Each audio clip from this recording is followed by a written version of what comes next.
11 журналистке массалык башаламандыкка чакыруу беренеси боюнча кылмыш иши козголгон. Тергөөчү козгогон ишинин себеби кантип түшүндүрүп берип жатат. Алар Махабат Тажыбек кызынын ноябрь-декабрь айларындагы бийлик органдарын дискредитациялаган публикациялары массалык башаламандыкка алып келиши мүмкүн деп жазып жатышат. Бирок кылмыш жаза кодексинде дискредитация боюнча эч кандай берене жок. Ошондуктан тергөөчүлөр чакыруу деген сөздү эптеп кошконго аракет кылышкан. Жыйынтыгында эмне келип чыкканын көрөлү.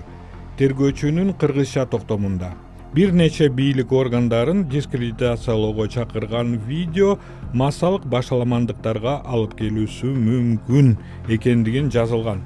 Жөнөкөй сөз менен айтканда, Махабат келгиле бийликти жамандайлы деген чакырык жасаган эмиш. Ал эми токтомдун орус тилиндеги версиясына чакырык деген сөздү кошкондо таптакыр башкача мааниге ээ болуп калган.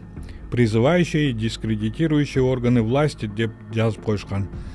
Кыргыз тилинде которгондо Махабат элди дискредитациялоого чакырбай эле бийлик органдарын чакыргандай болуп калган.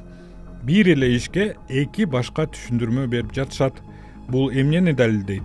Тергөөчүлөр эптеп эле кылмыш ишти токушкан.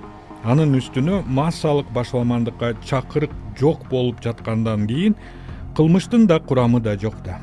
Ошондуктан соттор дагы кылмыш ишин мыйзамсыз деп чечим чыгарышы керек болчу.